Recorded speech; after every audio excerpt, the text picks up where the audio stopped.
प्रियंका गांधी जिंदाबाद, जिंदाबाद, जिंदाबाद। मेरे प्यारे कार्यकर्ता भाइयों बहनों, कैसी हो?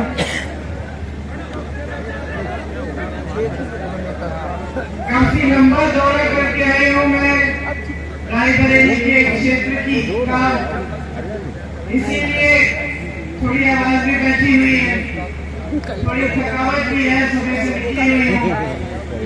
लेकिन आप सबको देखकर, आपसे मिलकर बहुत खुशी हो रही है।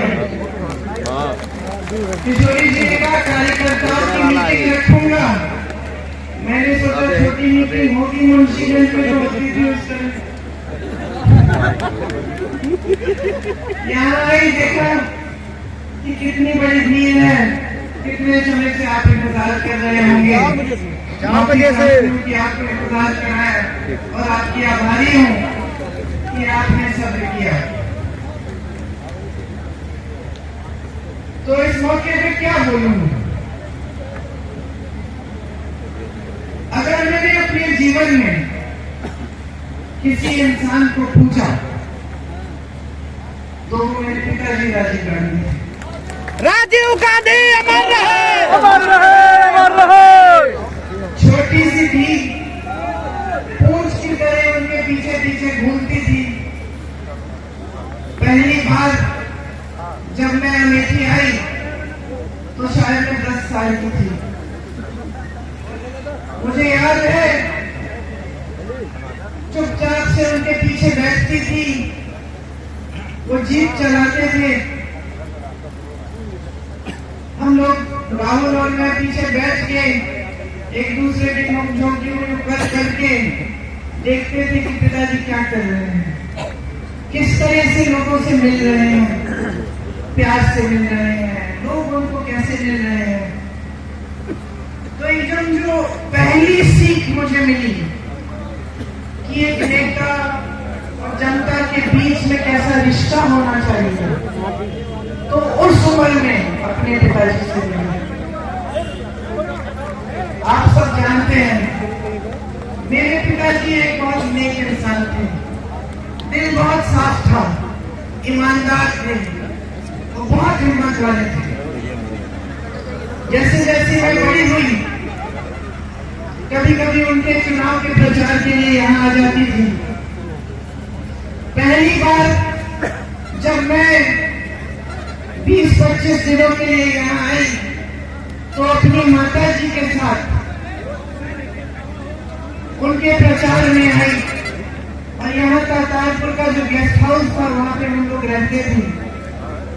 उस समय कुछ ज्यादा साधन नहीं थे, प्रचार भी अलग तरह से होता था, गांव गांव जाते थे, मैं माता जी के पीछे पीछे जाती थी। पिताजी चुनाव जीते, प्रधानमंत्री उस समय थे, अमेठी के लिए जितने काम कर पाए उन्होंने किए। यहाँ पे बड़े बड़े उद्योग खोले, सड़कें बनाई। उस समय इंडिया मार्ग 1 होता था, हर जगह इंडिया मार्ग 1 लगवाया, जहाँ रास्ता नहीं था रास्ता बनवाया, जहाँ सड़क थी खड़िंजा लगवाया, खड़िंजे पे पक्का किया।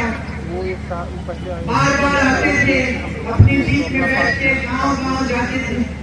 कभी आप सबसे डांट खा लेते थे, कुछ मांग थी आपकी वो पूरी नहीं हुई थी, शायद एक सड़क या एक नलका, आप डांट भी लेते थे, प्यार से आपकी डांट सुनते थे। ये सब बातें मैंने देखी। कुछ समय बाद जब वो चुनाव, देश का जो चुनाव है वो हारे, यहाँ से तो जीते ही थे,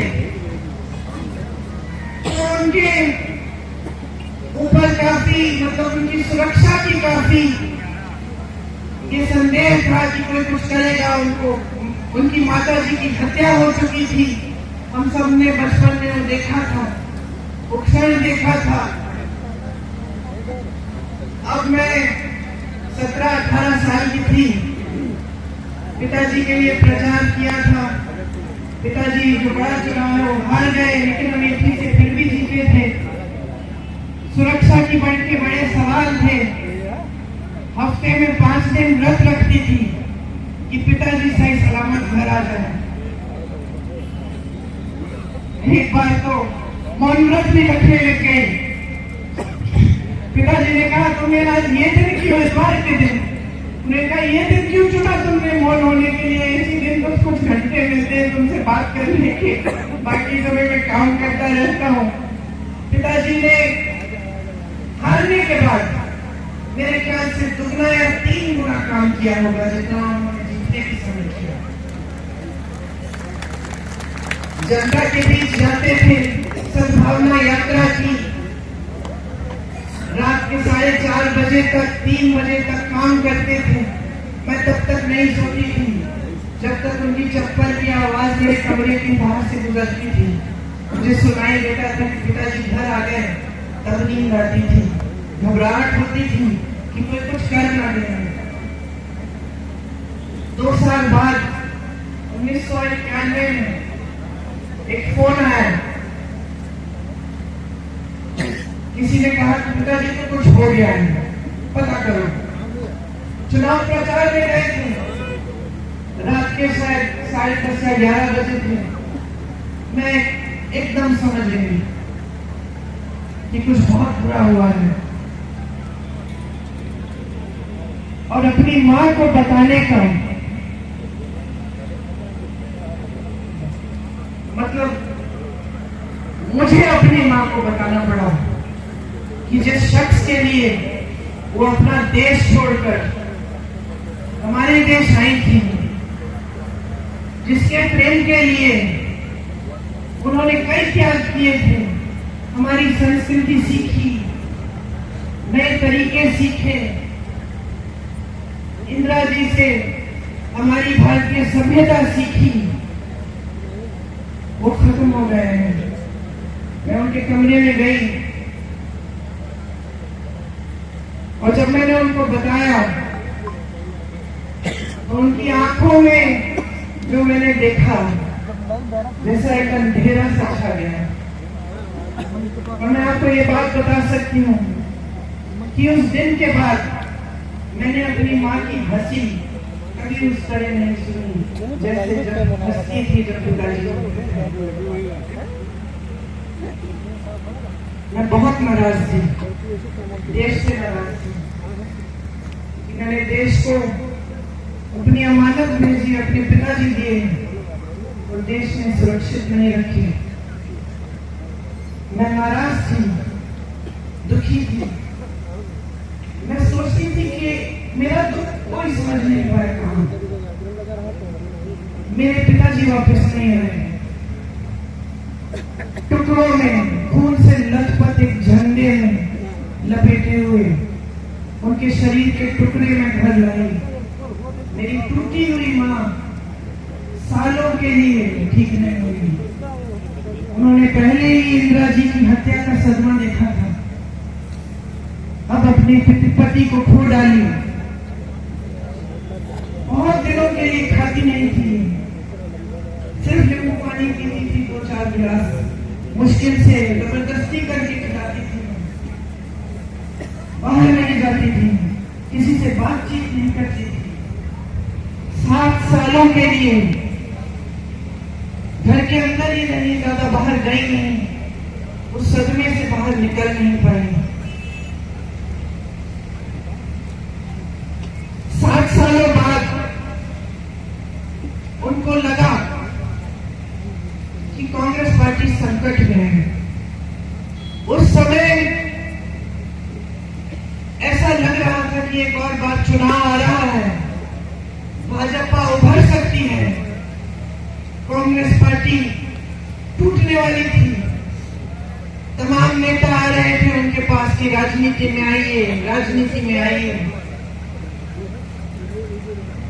उनकी बेटी थी, बहुत कष्ट देखा था उनका। मैंने मना किया, मैंने कहा राजनीति में मत आओ, ये लोग तुम्हारा इस्तेमाल करेंगे, तुम्हें भी कुछ हो जाएगा, छोड़ दो, कोई जरूरत नहीं है, संभल जाएगी पार्टी, कोई संभाल लेगा, कोई नेता बन जाएगा। बात नहीं सुनी।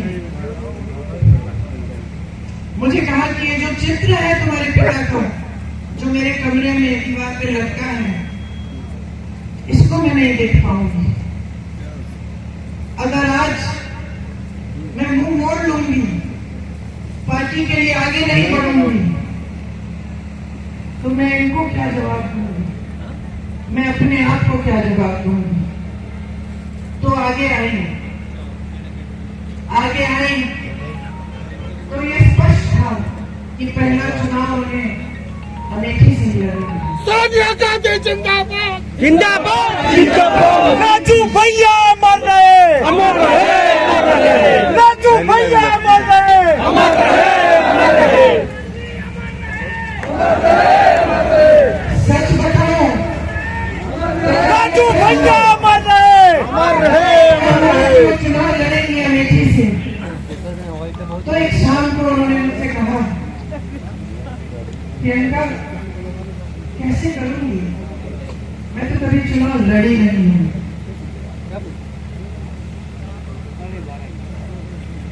पलक नहीं झपकाई मैंने कहा, माँ ये चुनाव में आपको लड़की में दूंगी, आप आओ मत अमेठी, मैं अमेठी को संभालूंगी। प्रियंका दीदी जिंदाबाद प्रियंका गांधी जिंदाबाद प्रियंका गांधी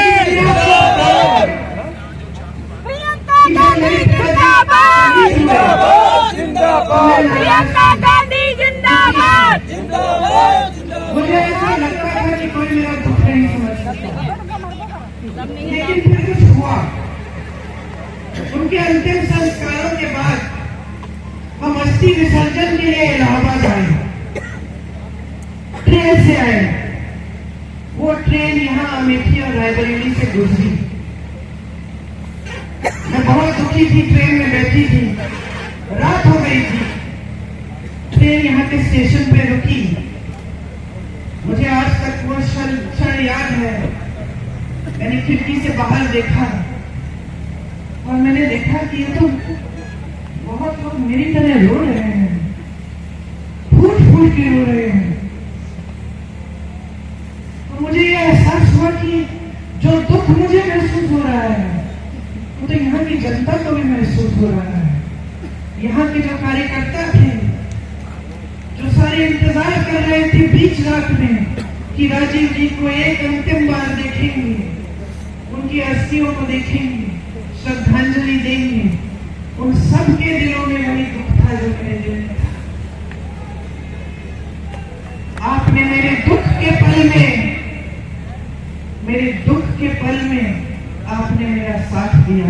मैं समझी कि मैं अकेली नहीं हूं इस दुनिया में, कि सिर्फ मुझे दुख नहीं हो रहा है, मेरे परिवार को दुख नहीं हो रहा है, सिर्फ मेरी माँ टूटी नहीं है, मेरे भाई नहीं टूटे हैं, लेकिन अमेठी की जनता मेरे साथ रो रही है, क्योंकि उनका भी भाई, उनका बेटा चले गया। इसीलिए जब माँ ने कहा कि अमेठी से चुनाव लड़ेंगी, तो बगैर हिचकिचाए मैंने कहा मैं लड़वाऊंगी, क्योंकि मैं जानती थी कि जब मैं यहाँ चुनाव लड़वाने आऊंगी तो मैं अपने परिवार के बीच आऊंगी।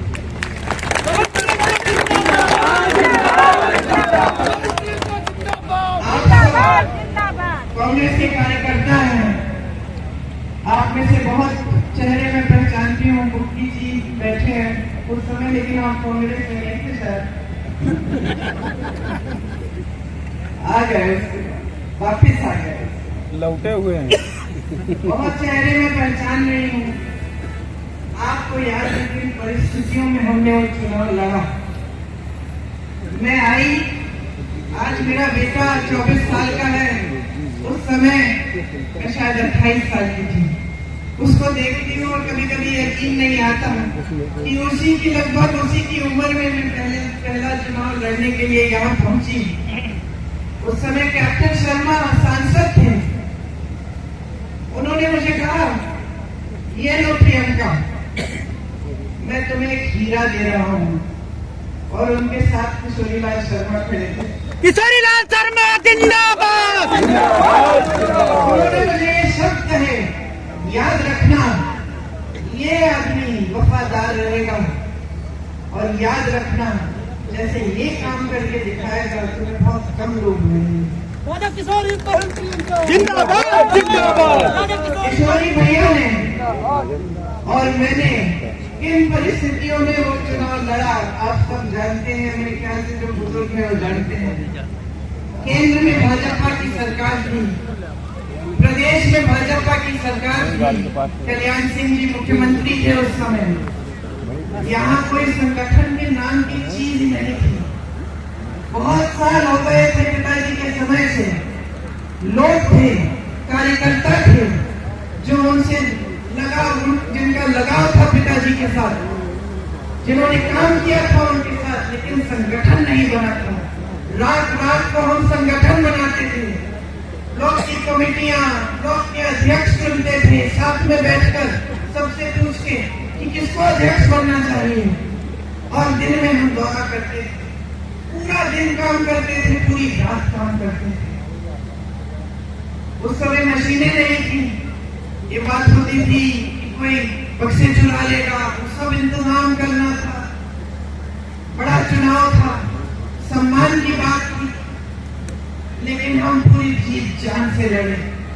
और आज भी जो हमारे साथ वो लड़ाई लड़े, जो यहाँ पे मेरे साथी बैठे हुए हैं, आपको याद होगा कि भीषण परिस्थितियों में लड़े, 3 लाख वोटों से जिता के लाए सोनिया जी को, रात रात तक काम किया, आंसू बहाए, कभी कभी हंसे, पीछे नहीं हटे काम करने से। एक सेना बनकर एक साथ लड़े और तब से एक नया सिलसिला हमने कायम किया। सोनिया जी के समय में जब मैं अमेठी का देखभाल करती थी तो मैंने बहुत चीजें समझी जो बचपन में से समझनी मुश्किल थी। उस समय गर्मियों में आग लग जाती थी गांव में, हम लोग जाते थे किट देने के लिए। मुझे याद है गांव में एक आदमी, एक किसान आया मेरे पास, यूं करके उसके हाथ, उसकी धोती में उसने कुछ बांधा हुआ था। जब मेरे पास आया उसने ऐसे मुट्ठी खोली, मुझे दिखाया, 500 रुपए के नोट थे, अध जले हुए, उसकी राख भी उसके हाथ में थे। उसने मुझे कहा कि मैंने अपनी बेटी की शादी के लिए रखे थे, सब जल गया, सब खत्म हो गया। मैंने गरीबों का दर्द समझा, किसानों का दर्द समझा, मैंने अपनी बहनों को समझा। जब मैं उनके बीच में घूमी और मैंने देखा कि किस तरह की संघर्ष कर रही है, किस तरह अपने बच्चों की परवरिश कर रही है। मेरी प्यारी बहन यहाँ खड़ी है, तुम्हारी कहानी याद है मुझे। तुमने पढ़ाई नहीं की थी, 8वीं तक शायद पढ़ाई की थी। तुम्हारी इच्छा थी कि तुम्हारी बच्ची बड़ी होकर पढ़ाई कराओगी अपनी बच्ची, लेकिन तुम्हारे ससुर जी नहीं माने। सही है, ससुर जी नहीं माने तो चुपचाप से, सुनिए, चुपचाप से घर पे फॉल सिलने का काम किया। और जब कोई देख नहीं रहा था तो जाके वो फॉल दुकान में ले जाती थी और वो उससे थोड़ी सी कमाई कर लेती थी, किसी को बताया नहीं। जब परिवार ने कहा कि बेटी को नहीं पढ़ा सकते,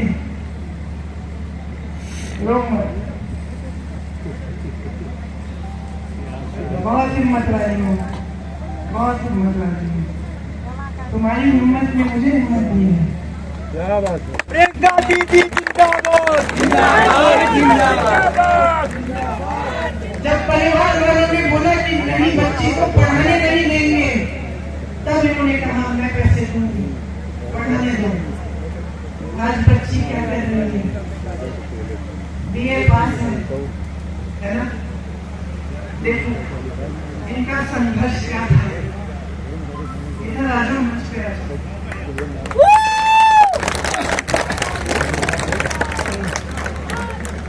तुम्हारी जगह यहाँ है।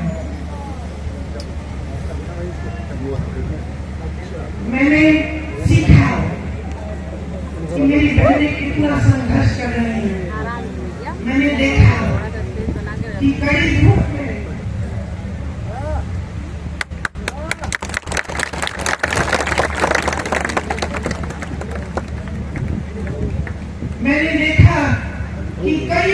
में यहाँ का किसान कितनी मेहनत कर रहा है, हर संघर्ष का सामना कर रहा है, कमाने की कोशिश कर रहा है।